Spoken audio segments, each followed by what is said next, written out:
Assalamualaikum warahmatullahi wabarakatuh. Perkenalkan, nama saya Sarifudin dari Prodi Kewirausahaan. Di sini saya akan menyelesaikan tugasnya Bapak Marsono, yaitu dosen pengampu pemasaran dasar.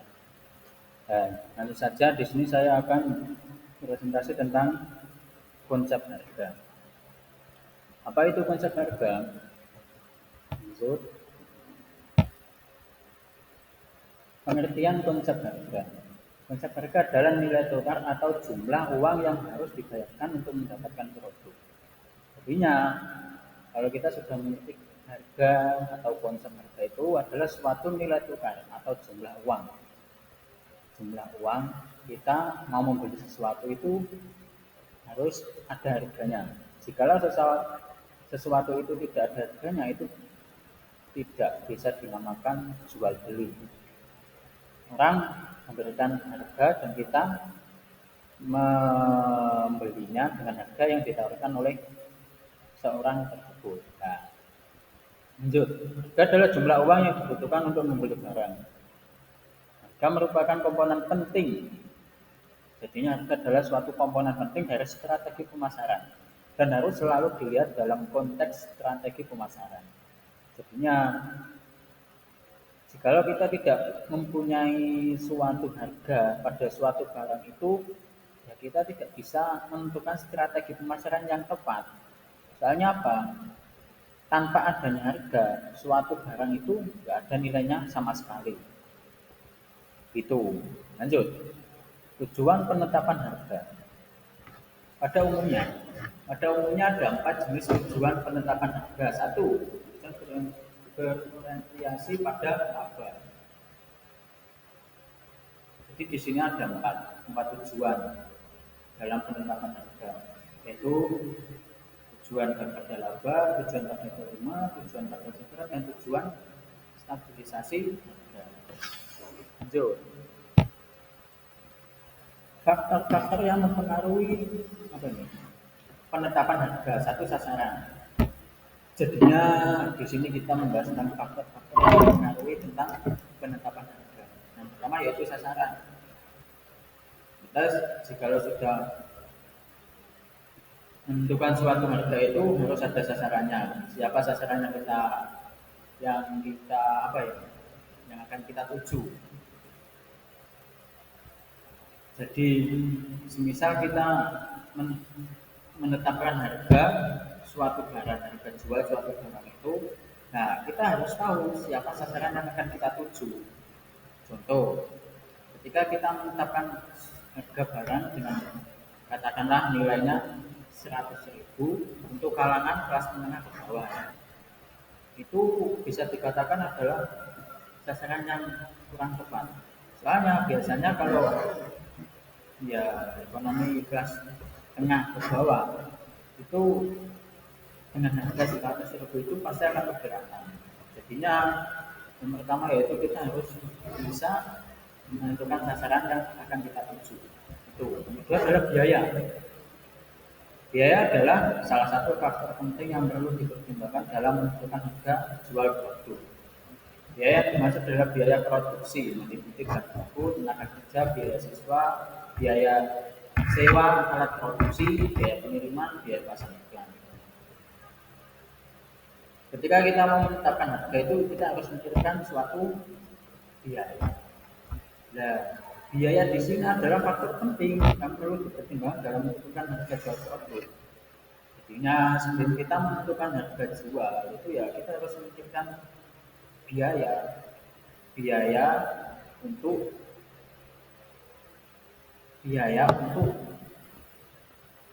untuk menetapkan harga suatu produk. Contohnya kan kita meliputi adalah biaya bahan baku.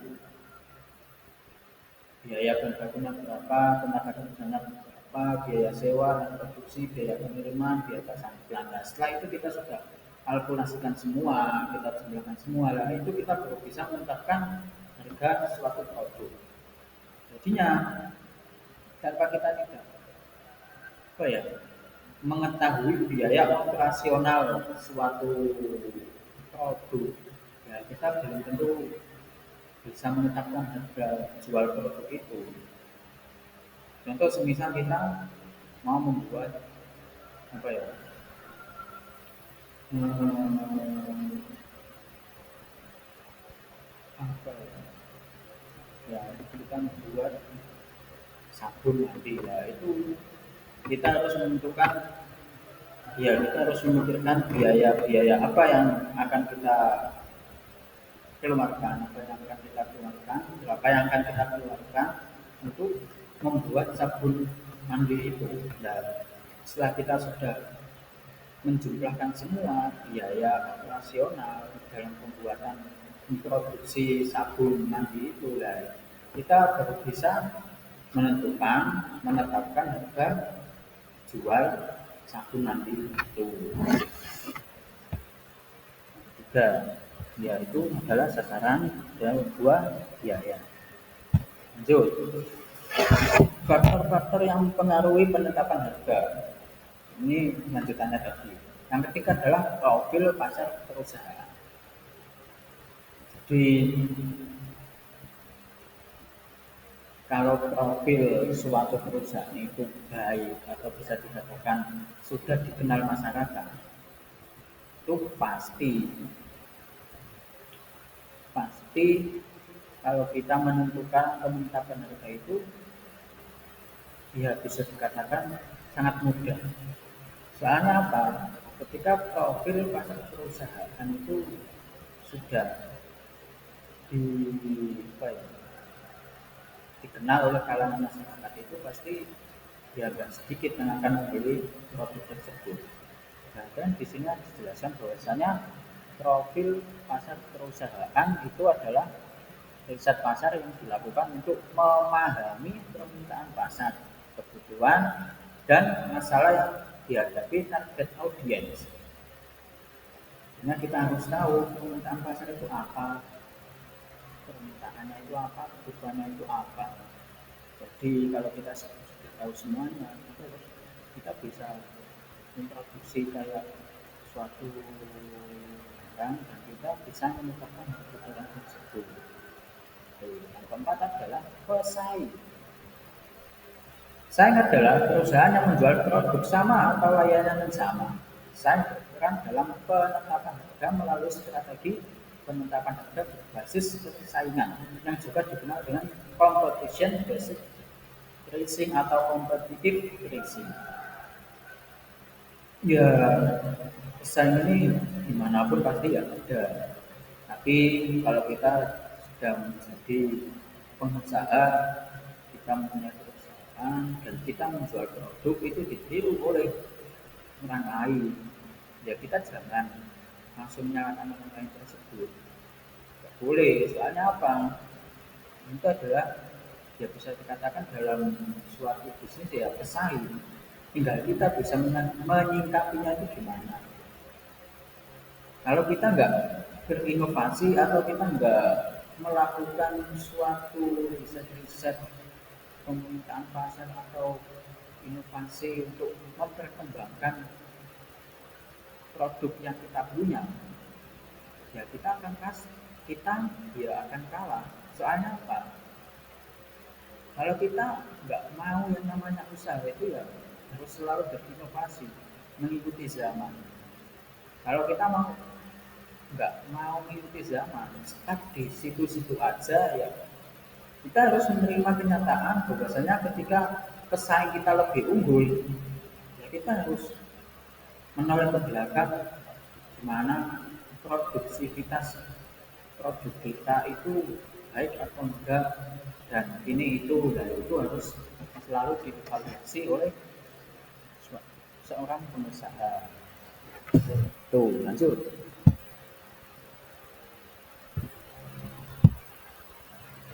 Yang kelima adalah pesaing potensial. Pesaing potensial adalah perusahaan baru yang akan masuk ke pasar di masa yang akan datang. Pesaing potensial dapat menjadi pertimbangan dalam penetapan harga melalui strategi penetapan harga berbasis persaingan. Ini bisa dikatakan adalah sang potensial ini dia bisa membaca masa yang akan datang. Dengan apa? Dengan dia selalu memperhatikan, selalu menganalisis semua data-data yang sekarang dan yang akan datang. Artinya dia bisa ya bukan beramal tapi dia bisa melihat apa ya apa barang atau kebutuhan yang akan sangat dibutuhkan oleh masyarakat di kemudian hari. Nah, ini ya, termasuk suatu pesaing yang kelihatannya sepele tapi ya kadang akan merugikan kita di masa yang akan datang. Yang keenam adalah sikap konsumen. Sikap konsumen terhadap produk atau merek dapat mempengaruhi strategi harga. Ini mencakup persepsi dengan nilai loyalitas merek dan preferensi konsumen. Contoh, jika konsumen menganggap produk perusahaan memiliki nilai tinggi, perusahaan dapat menetapkan harga premium. Jadi kita sebagai ya, pengusaha itu harus bisa mengambil hati konsumen dengan apa? Ya paling gampang adalah dengan pelayanan kita yang baik itu yang biasanya yang paling gampang dilakukan. Bisa juga kita dengan produksi atau produk kita harus dengan apa ya nilai yang sangat tinggi dalam artian produk itu nggak abal-abal. Kalau kita sudah menekan merek ya kita harus bisa mempertahankan suatu nilai produk untuk apa? Untuk konsumen itu jika dia itu membeli produk kita itu dia tidak akan merasa kecewa.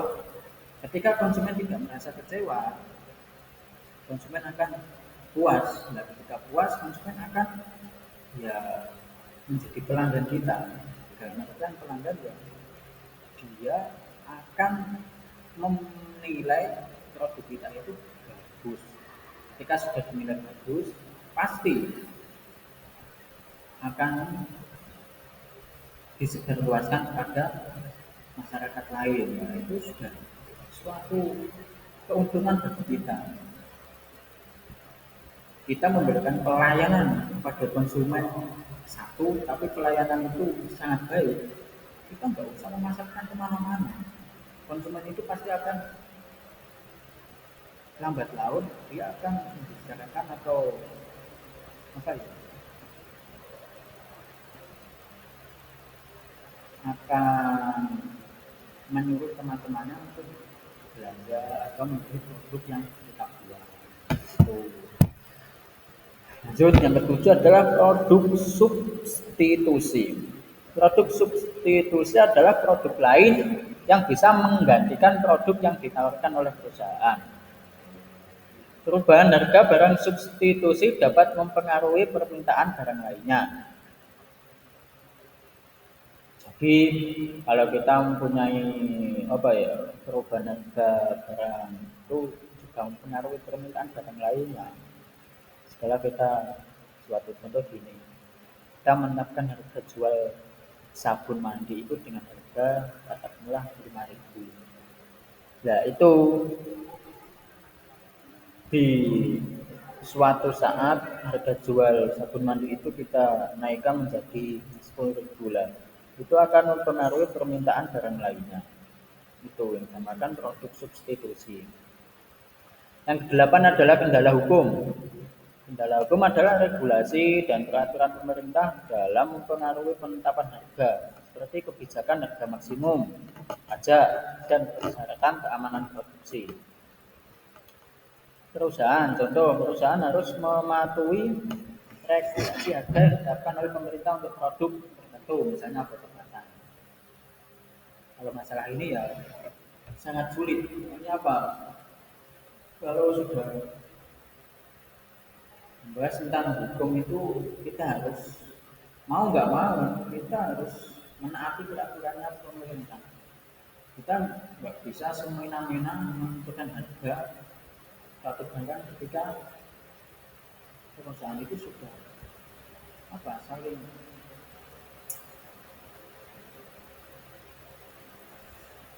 saling apa ya,